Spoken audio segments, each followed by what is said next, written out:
ဒီဗီဒီယိုကိုတယောက်တည်းမကြည့်လိုက်နဲ့နော်ဘာလို့လဲသိလားဒီအကြောင်းတွေကိုကြားပြီးသွားရင်လေညဘက်အမှောင်မမေ့တဲ့မှာတခုခုများရှိနေမလားဆိုပြီးမျက်စိထဲမြင်အောင်လာတတ်လို့ပါကဲဒါတွေကတော့အရှိတောင်အရှမှာနာမည်ကြီးဆုံးနဲ့အကြောက်ရဆုံးတရေ၅မျိုးရဲ့အပိုင်း1နံပါတ်5တူရော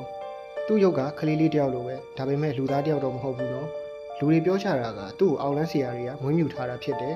ညဘက်တွေဆိုသူများရဲ့အိမ်တွေကိုလွတ်တက်ကြတယ်တဲ့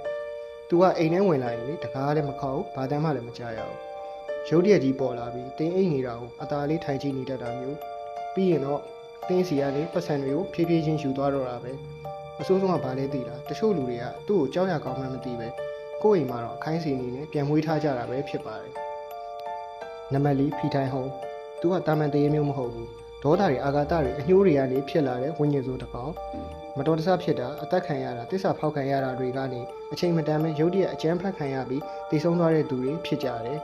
သူတို့ကဘယ်တော့မှမကျွတ်သွားကြဘူးငြင်းချမှုကိုလည်းမရှာဖွေကြဘူးသူတို့တည်သွားတဲ့နေရာမှာတစုံတစ်ယောက်ကိုစောင့်ကြည့်ရင်ကြံနေခဲ့ကြတာတကယ်လို့များတေးတာအဲ့ဒီနေရာကိုရောက်သွားခဲ့မယ်ဆိုရင်တခုခုကိုခံစားမိလိမ့်မယ်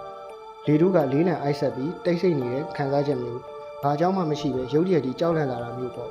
အဲ့ဒါတင်စိတ်ထင်နေရမဟုတ်ပါဘူးဖီထိုင်ဟောကတင်ပေးနာမှာတကယ်ရှိနေပါတယ်နံပါတ်3ပွန်တီယာနဲ့